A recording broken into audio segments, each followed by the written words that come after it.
And just like that, we're back. The Pew Podcast, starring C. Ashley Brown Lawrence, Davis Mays, Ron Todd, and the legendary Monique Walker. Hold on to your hats. We discuss everything on the Pew.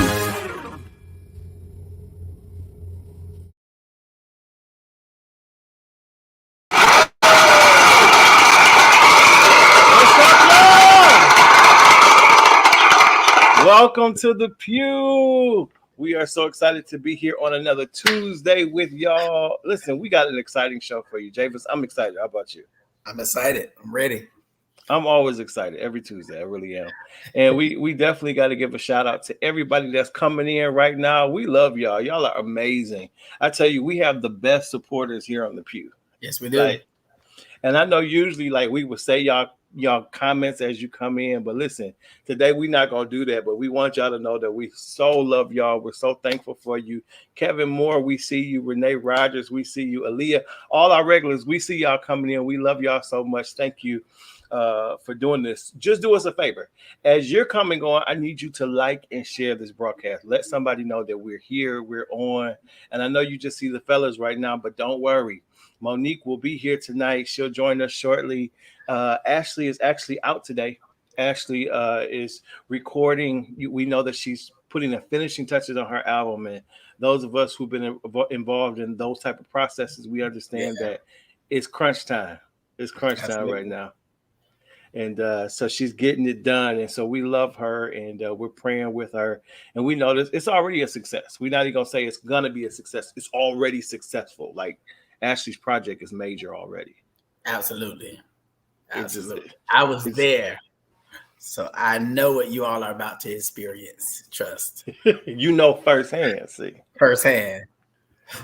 That is what's up. So y'all make sure you hit that like button for us and definitely hit that share. Let somebody know that the Pew is on.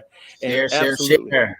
We have an amazing show for y'all. Yes. Now, Javis, tell everybody, man, what you been up to, man. How's your week been? Week has been pretty good. I was in LA the whole weekend, filming and doing some work. And my brother, and we also had a birthday party with one of our close friends. And so got back, church. This week I'll be working on the album some more and flying back out to Oklahoma this weekend. So, yeah. Nice. Man, it's funny that you mentioned about filming because everybody's like, okay, when are we going to get a new season?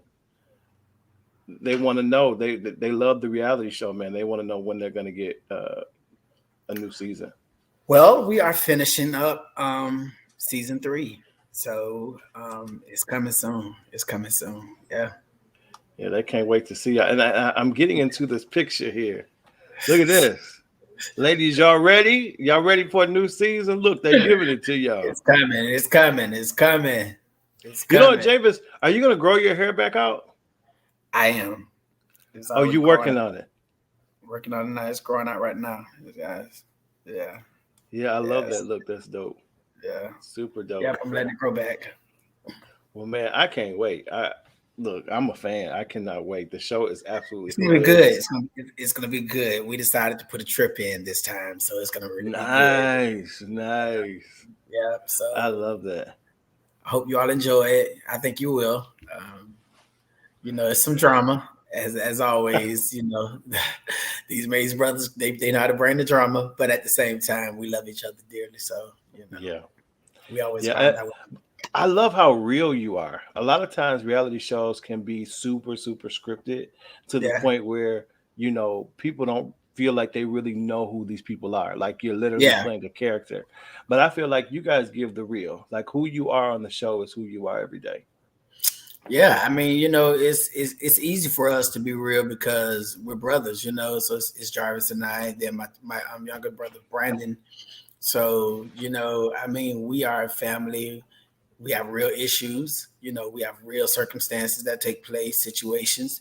And so you get to see us walk it out, parenting, all 3 of us are parents and, 2 of us have been divorced and, so you and we're in church, and so it's, you get to see people live a life that's not always, perfect, but it also shows redemption and forgiveness as well. So, Yes, yeah, yes. so And I think believers, especially at this time, appreciate transparency.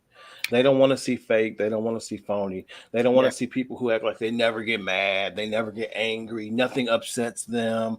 They we get always mad. walk around, la, la, la, la, la, la, la, We get mad. We get mad. Yeah, we get mad. We haven't thrown any chairs or anything, but we get mad, and when we get mad, we're mad. But see, the Bible says, "Be angry, but sin not." Sin And not. I'm not saying that you never sin when you get angry, but the point of it is that when you're We have at transparent, times. We have at times. see, but people can look at you and say, you know what, they're human just like me. Right. They have issues just like I do. We're all sinners saved by grace, Absolutely. and dying to our flesh daily. And I think people really appreciate that. Daily. That's a good word. Daily. Like we're learning this Daily. daily. It's a process every day. If you're not, trying to figure this thing out, I don't know what to tell you, but I know for me, it's a work every day. Yeah. And it's funny because I always tell people I believe that everybody's a recovering something. And what I mean by that is it's just like the alcoholic. They never, once you're alcoholic, scientifically or professionally, you're never considered not an alcoholic or an ex-alcoholic. You're Right. always a recovering alcoholic. So I Right. believe everybody's a recovering something. So a lot of people are recovering whores. Huh? Come on here. You're a recovering Okay. whore because at some point in your life, you were sleeping with everything moving. Huh? And so now the Lord has brought you out and he's delivered you. You're delivered. However, you're a recovering whore because that if that wind blows against you the wrong way, you have to what Vicky Wine said, you have to shake yourself loose. Shake yourself loose. Yeah, that's right. So, I mean, we're all recover. Some people are recovering liars, and every now and then they pick that spirit back up and then they lie it down. But they need to. Well, sometimes people are recovering a whole lot of different things. It's a mixture. So when you look at someone who's recovering from 3 things and they got a hold of 2, but they're still working on 1, give them a break. Oh my! That's right. Give them a break. Give them a break. People. This thing is, if I'm trying to be delivered from 3, 4 things at a time, listen, I'm going crazy. That's right. Because when people are being delivered from something, that means that it has a hold of them. So this has been a way of life for them. So they're trying to be transformed and change their whole entire life. So give people a break. Like don't judge because you don't know what it took for them to get free. When you're talking about 3 or 4 things, I know for me it was a couple of things. And I'm still working on some things. Yes, me too. Yeah, still working. And I think that as leaders, that's what makes people like us attractive. When people can see themselves in you, not in a negative way, but the fact that you acknowledge the fact that you're not a finished product, that you realize that God is still working on you. Change towards holiness doesn't come overnight, but it comes over time. And you're pressing, and that's all we can do. Yeah, when you think about it, when you look at someone's testimony and they say they love God and they've changed, and you've seen the progress of how they've changed. Yes, but they may not still be there. Well, none of us have arrived. You're not going to arrive until you die. But I look at some of the things that I used to do, and I just don't even have a desire to do those things. That's right. But there's still those things that you do have a desire to do, and you're still you're in this fight, in this battle, to be free from those things. And so, just like you give yourself a break, give other people a break. That's right. And see, if we want to really help somebody get delivered, we have to stop mixing the law and grace. That's why the church is not effective today because, we're so busy trying to condemn people with the law and it cancels out grace. Mm-hmm. So we have to remember what the word of God says. God says that his grace is what? Sufficient. It don't need nothing extra. We don't have to put nothing else on it. Our job isn't to condemn anybody, but show grace as God has shown us. His grace is sufficient.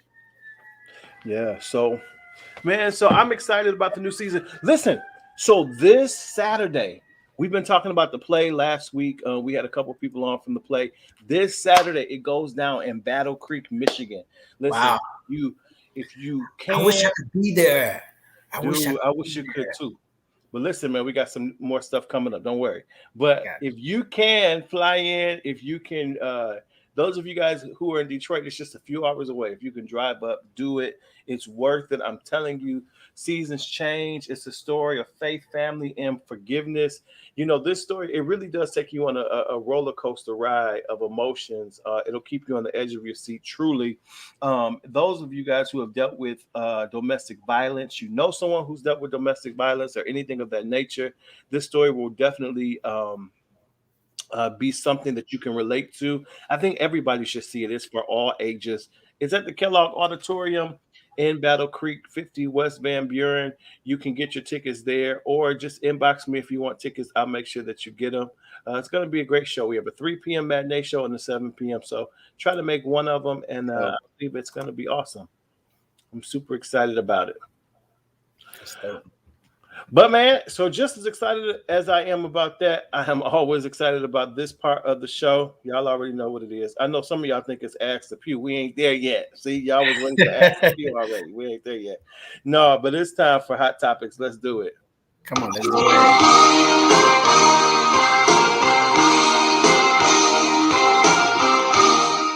All right, so first in Hot Topics today, I'm super excited. I love Anita Wilson. I don't know about anybody else, but I love Anita Wilson. What I love about her is Anita Wilson is in a lane of her own.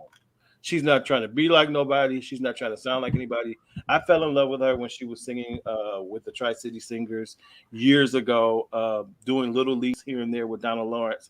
And I just think she has an amazing voice. Well, she does. She has a new album out called Soul Sister. First of all, let's get into this graphic. Anita always brings it with the graphics. She does. She's out the box. Like she's so not your traditional church artist, and I love not churchy at all. Yeah. Like, and I love that about her. Like, she's having a concert at a winery. I love that. Okay. Absolutely love that. You know, how can we go find the lost if we're always in church? Wow. We're going to take church to them, right? Wow, so I'm super excited.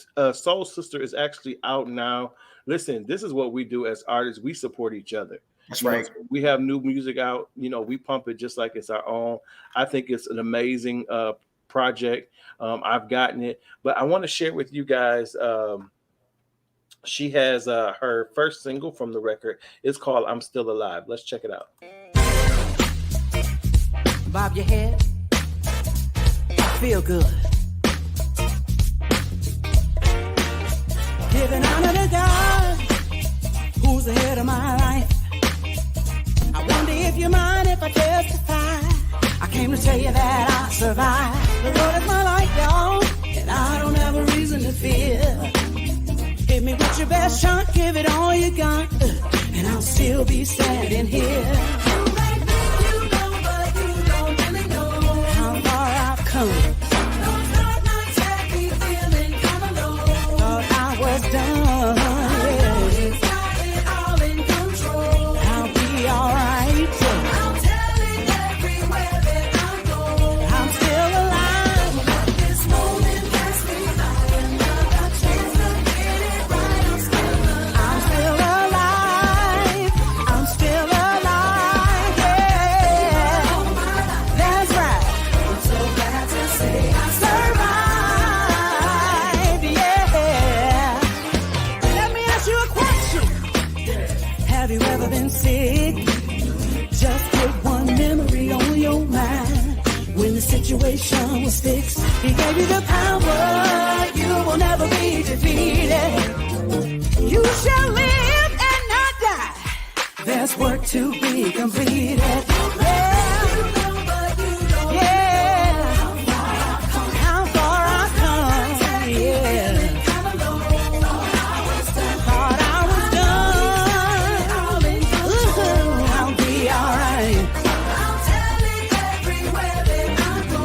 I'm still alive.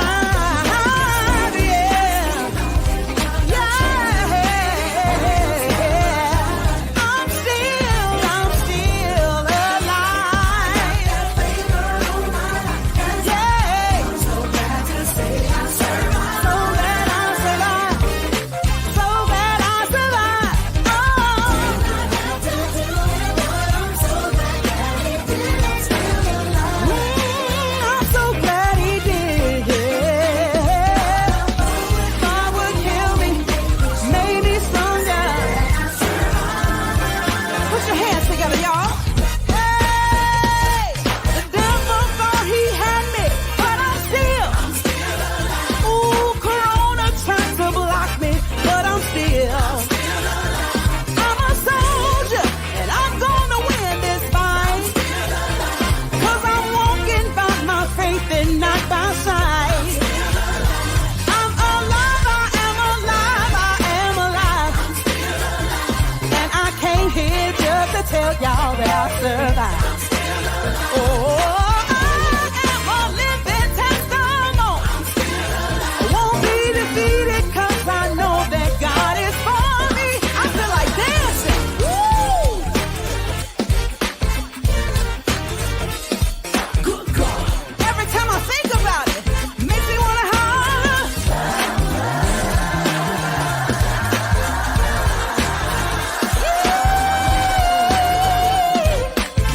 Hey, I'm still alive. I'm still alive. I'm still alive. I'm still alive. If God's been good to you, tell me what you gon' do. If God's been good to you, tell me what you gon' do. Hey, I'm still alive. You say I'm still alive. I'm still alive. I'm still alive. Oh, hey, I'm still alive. Oh yeah, yeah, yeah. I'm still alive. Still alive. All right. Sir, come on. I love it. Isn't it funky?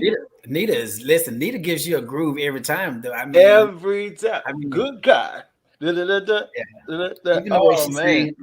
sang, what's the song that we all love? Jesus will. Jesus will. Oh, yeah. I know that He will.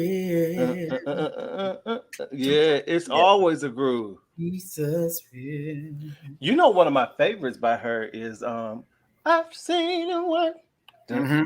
dun, dun, Mhm. dun, dun, dun, like that old Luther Vandross groove. Dun, dun, dun. Yeah, she's always been but I think also she got such an amazing training from Donald Lawrence. Oh, You know, like I mean, he creates giants for real.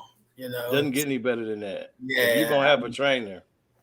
absolutely. You know, But I love the fact that she just stays in her lane. She's not She trying stays to in her sound lane. like nobody. Not trying to She's not church, trying to she's be not- like anybody. It's just she's not trying to be religious. no. She's a believer who just want to share the message of Christ and let the chips fall wherever they may lay. You know, And what I really respect about her is she's like, look, and I'm not hollering and screaming on every record. I'm not, she getting sings, though. modules. I'm not, gonna get She's a trained- surgery she's on a my trained throat. vocalist. She's a trained vocalist. She gets Oh, yeah. it. Like you said, she knows her place. She knows her lane. You know, I She mean, actually sings.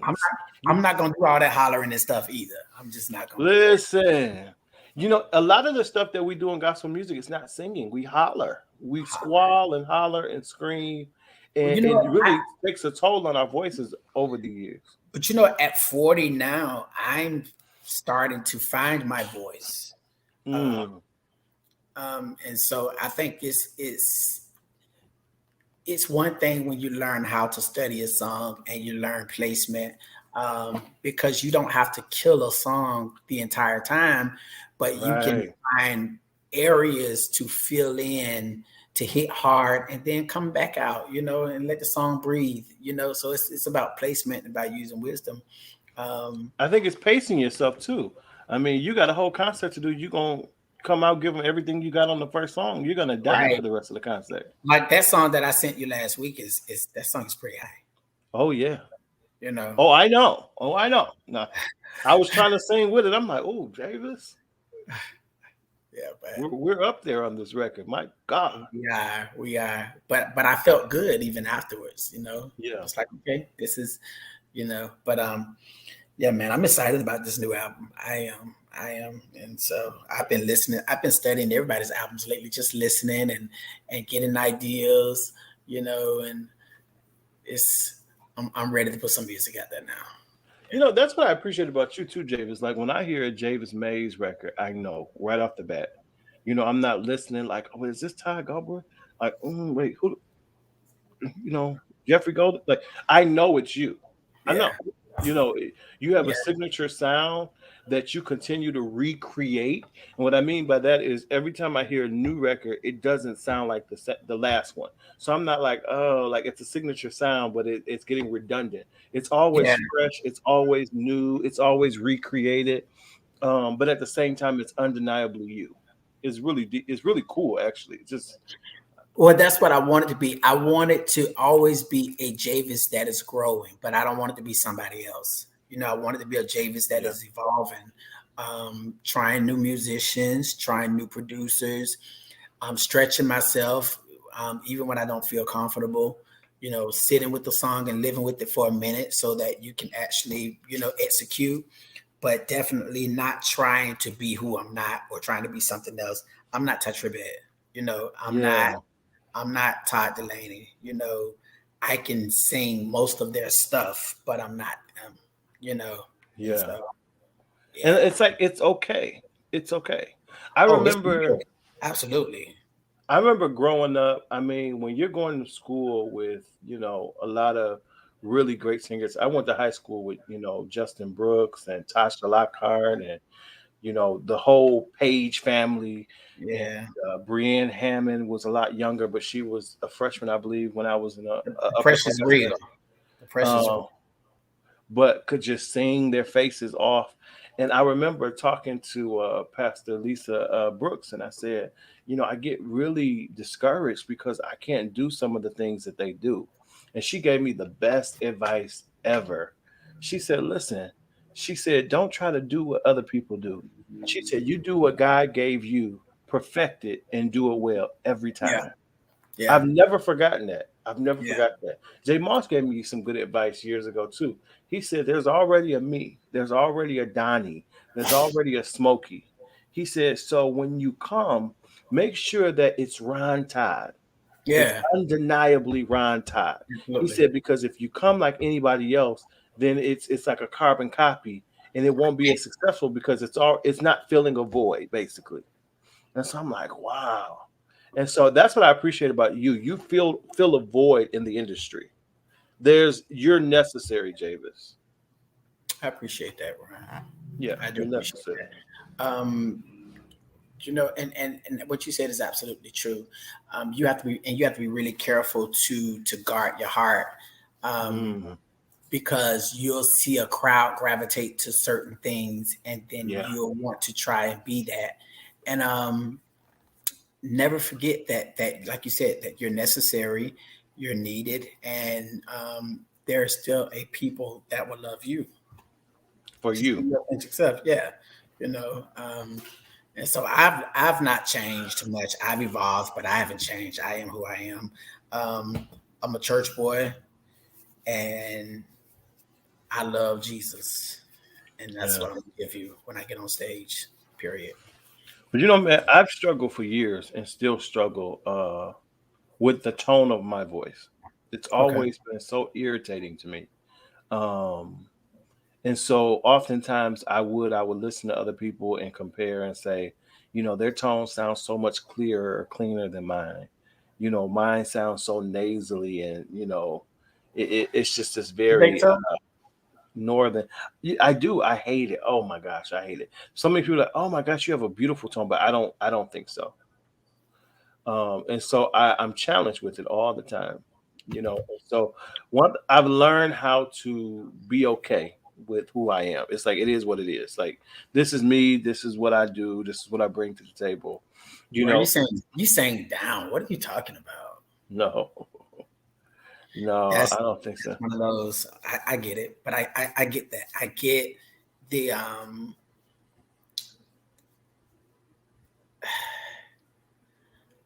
the uncertainty of times. Like just I'm Yeah. unsure. I'm unsure.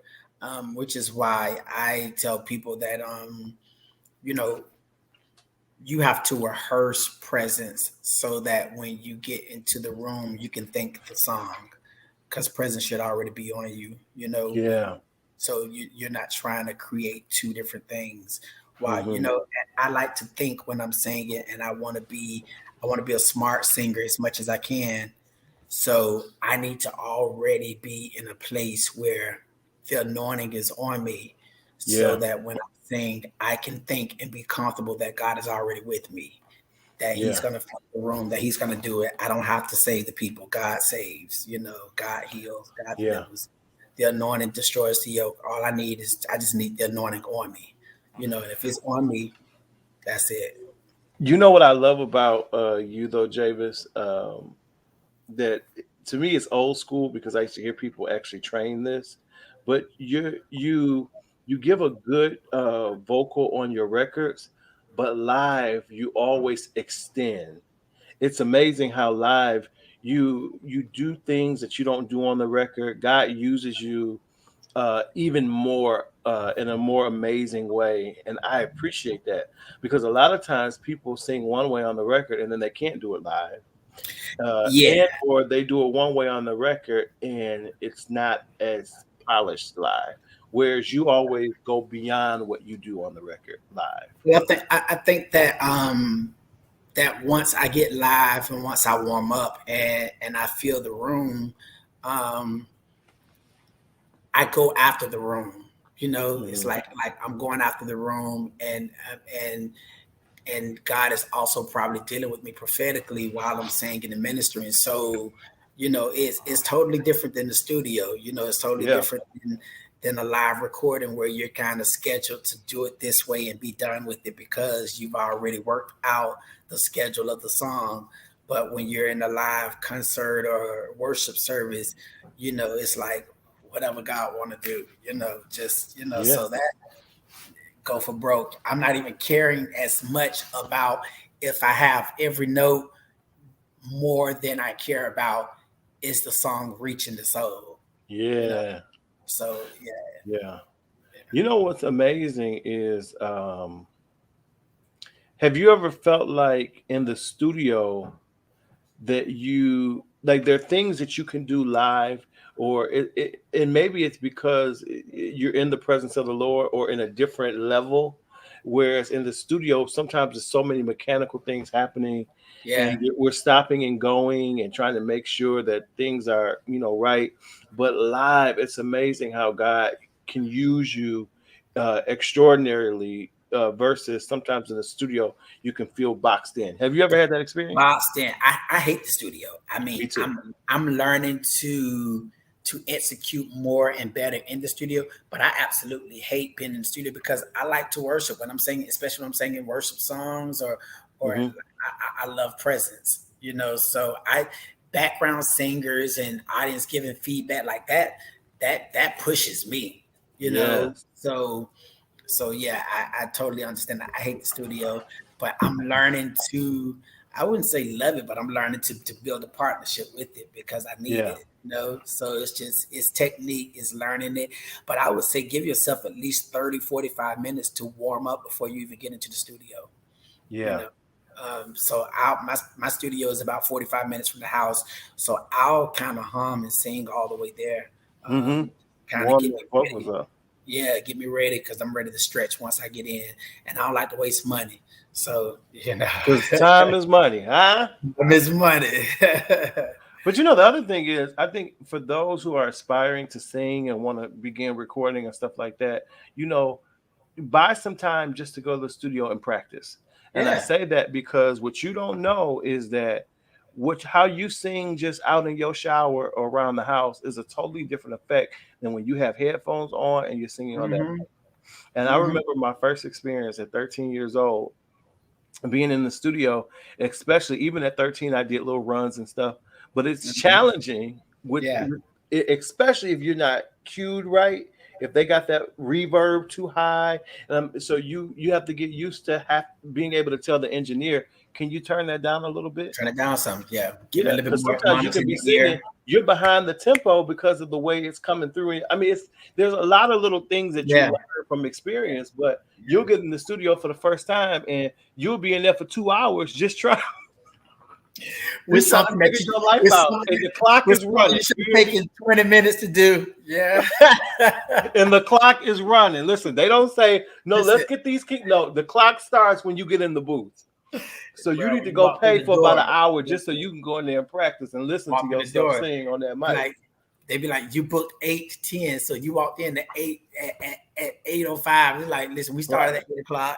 Yeah, so you behind. Right.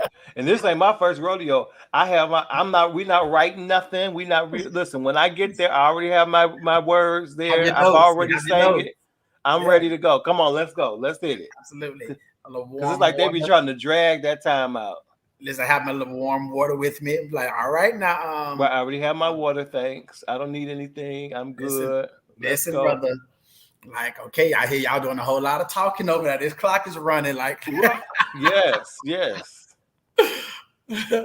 You want to hear that? Yes, but play it. Just play it. Don't even just play it back. Thank you. Just play that line right there. Just play that line. No. We're not gonna do that whole stanza. Just give me that line.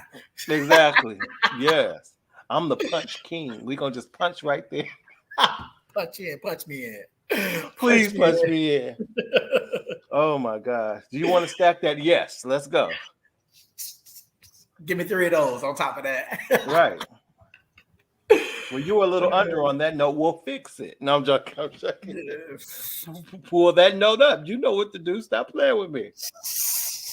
No, I remember being in the studio with Pastor Rudolph Stanfield here in Detroit, and he was so tough because if you wasn't right on that note, it wasn't we'll fix it. You had to do it until that you was right on there, and that taught me from here on out. Like, don't be lazy.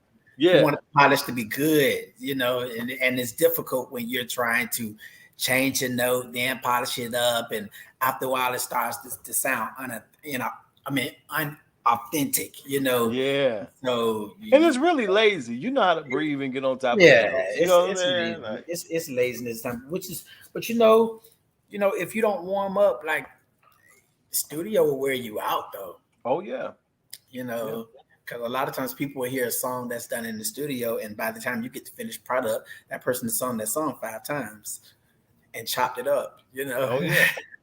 the thing too, you talked about pacing yourself and knowing where to place.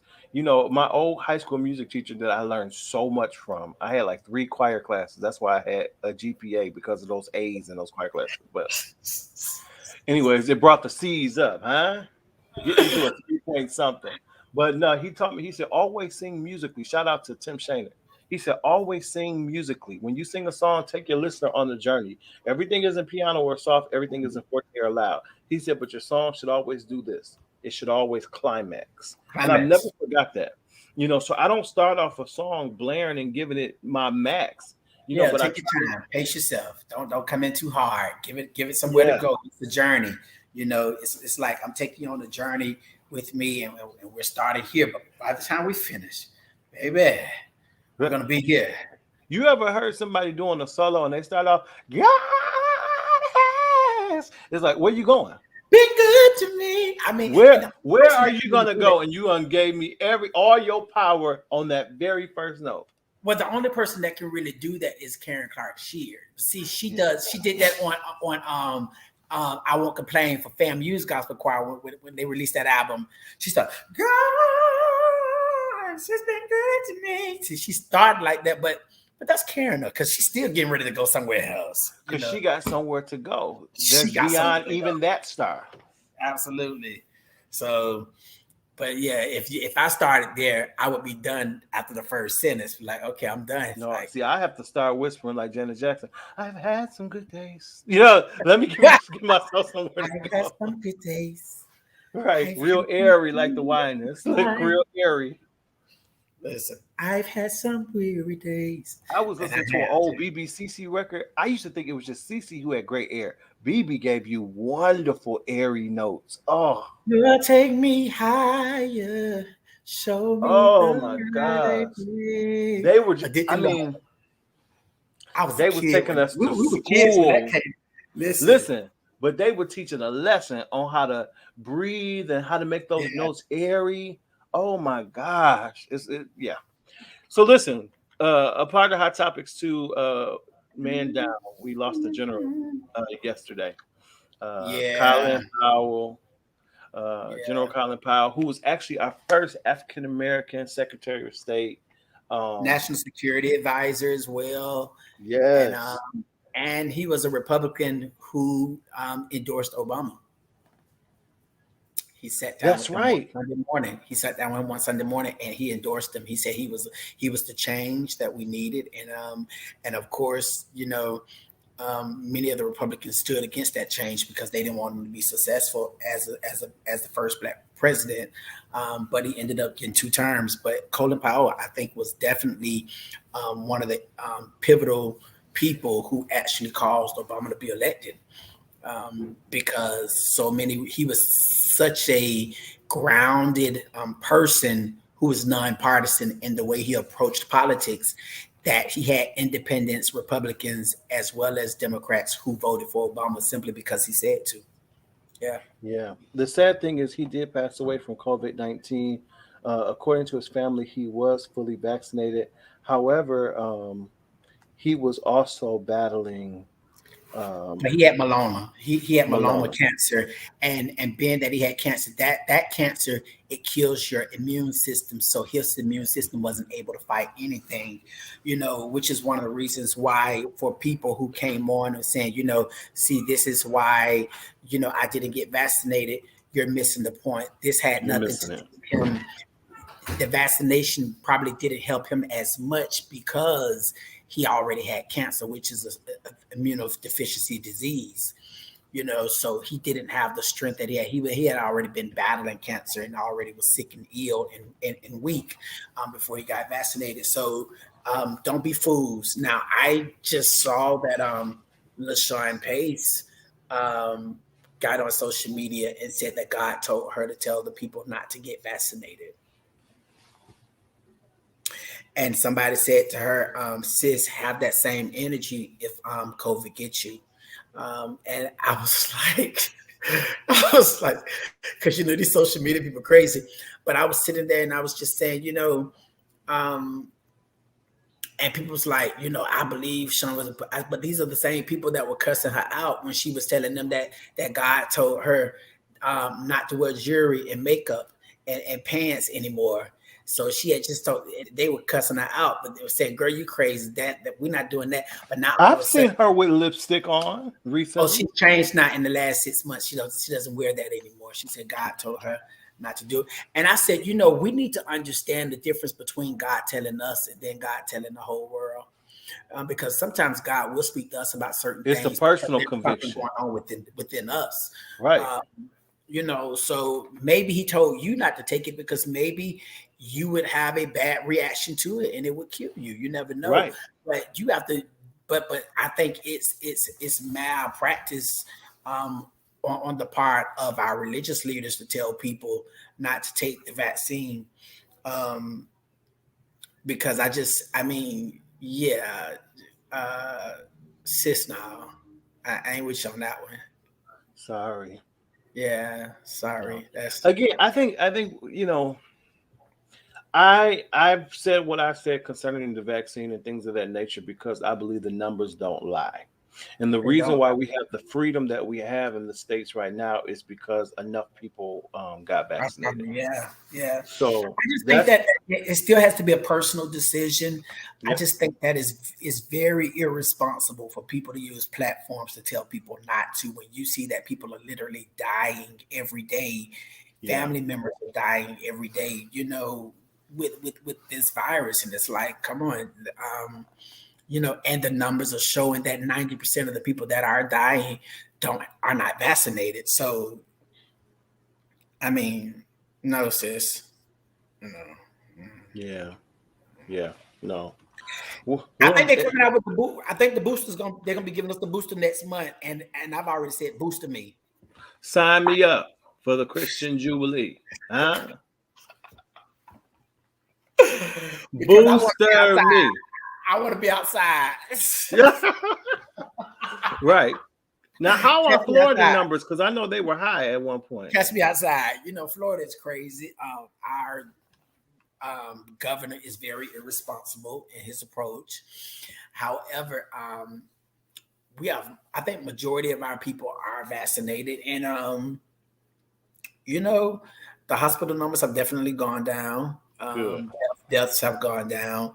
And I think you have 70 I think like 66% or 67% of our population now has gotten vaccinated. So as long as people continue to get vaccinated, I think it's going to definitely help the situation.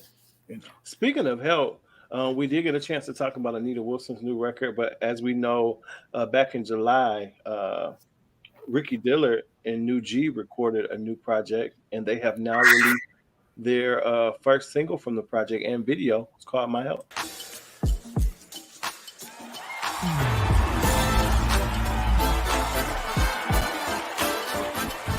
Y'all help me with this one. Come on.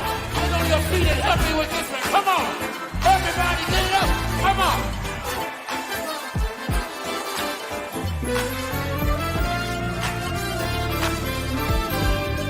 Check it out. I put my faith in you. Who's with it? I put my trust in you. I knew you would come through. You were there.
Was that crazy or what? Those sopranos and they throat. Listen, but okay, because I think a lot of times people think of like, man, if those sopranos sang that way, then the altos are really sopranos, right? Yes. But your tenors are really altos. Yes. Those tenors are in the sky. Those tenors are like singing like, Where you feeling? I'm like, whoa, they up there. No, that. And then he had one song that he did, and I think Tamla Man came behind and just sang it from the audience, sitting down. But you know though, the girl that led that song, oh my God, she was incredible. Yes. Tamla came and she just put the finishing touches on that song. And man, look at here. And let me tell you about Miss Tamla. Y'all better stop playing with Tamla. Been singing down lately with 2 new knees. Tamla ain't been playing with you. And with 2 new knees. She got them knees replaced and she been singing down. You hear me? And when I tell you, and will bump you to smithereens. She gonna worship with you. That's just as authentic, but you gonna praise them before Tamla through with you. Yeah, she's rough. I love her. Genuine. She really loves God. Yeah, she really does. Their family is really it's a great unit. It is. They've been consistent for years. So consistent, right? Yeah. All right, y'all. We got to keep it moving. It is time for. Y'all been waiting. Ask the Pew. Let's do it. All right, let's see what y'all got for us today. First question. My name is Gwinnett. I am from Texas, Fort Worth, Texas. And so my question is, how do you get rid of the cliques in church? Black churches are really cliquish. So how do you get rid of the cliques in church? Interesting question. I would say teaching. You have to teach community. I think that human behavior is what it is. People really gravitate to who they have the most in common with. So a lot of times it's not them against me or them against you. Sometimes it's just that people like who they like because they may have some things that are in common that help them to bond better. I think that one of the things that we've been doing at our church is creating small groups and taking people out of their comfort zones to be with people that they may not necessarily have a lot in common with, or because that's just human nature. We just gravitate to people who have the things that we have in common, and it's nothing against the other people. But it takes an intentional effort to go and be with somebody who you don't have anything in common with. Right. To actually explore and find out, maybe I do have something in common with them, but I don't really know them, on the surface, to know that we have things in common. So I think sometimes that starts with leadership, building that community in the church and putting people together. Say, Sister Pat, I want you to be with Sister Erica and, Brother Jeffrey over here in this group. I know you all don't talk much, but I want to build teams of people who will learn each other. It's just part of learning. I mean, if you look at kids or adults anywhere, it doesn't matter. We gravitate to who we have the most things in common with. Yeah. So, I mean, would you say you have to just make a conscious effort? Sometimes, yeah. That's why I say it has to be intentional, because I don't think we do it on purpose, though, Javis. Like exactly. It has to be intentional that you go and befriend someone who you probably haven't spoken to. For instance, you see someone in church that you're like, man, I wonder who this person is. I think they're pretty cool. It takes you going to say, hey, you know what? You're my sister, you're my brother in the Lord, and we haven't really gotten a chance to meet each other, talk to each other, whatever. Let's do lunch one day. Let's, do it 12 o'clock on Saturday. Let's just go to breakfast. I want to get to know some of the people in the church. Or you could even say, hey, maybe there are some people in the church who kind of just come in for service and they leave immediately after service, but they don't really fellowship. I want to put together an evening for, church people, our brothers and sisters, just come together and eat donuts and coffee or something, and just talk. I think we have to be intentional about it, because if not, our normal human behavior makes us gravitate to those that are, who we normally talk to. Absolutely. All right, let's go to the next question. I think you killed that. That was great. Hey y'all, this is Trevor Dean from Atlanta, Georgia. Quick question. Why is it that the microphone in the pulpit always smell like that? Y'all know what? Okay. I think it's a bunch of different things. I think it might just be bacteria from just breath and spit and whatever. From many people over a period. You have to change those out. That's why you have to buy covers and change them. I mean, yeah. I think we're doing a lot better with it now with sanitizing and things of that nature. But I'm telling you, I've gotten some and it was rough. Oh, goodness. Rough. And you can't help but think about the last person that had it. Like, was it you? Yeah. And it wasn't. Their warmth probably caused it to wake up. Yes. It was already in that microphone. The warmth of them singing it caused it to wake up. Next question. I don't want to think about that no more. I have a question. Why is it that it takes you so long to respond, but when I post a nice picture up, that's when I immediately get a response? See if you can answer. Okay. It takes you a long time to respond. I'm guessing to like a inbox or something. Or a text message, perhaps. People respond when they get ready to. Right. To what they want to respond to. And I think we also have to give people a break. I've started now putting my phone down, taking 30-minute breaks from my phone some days now, just because I need a break from it, Yeah.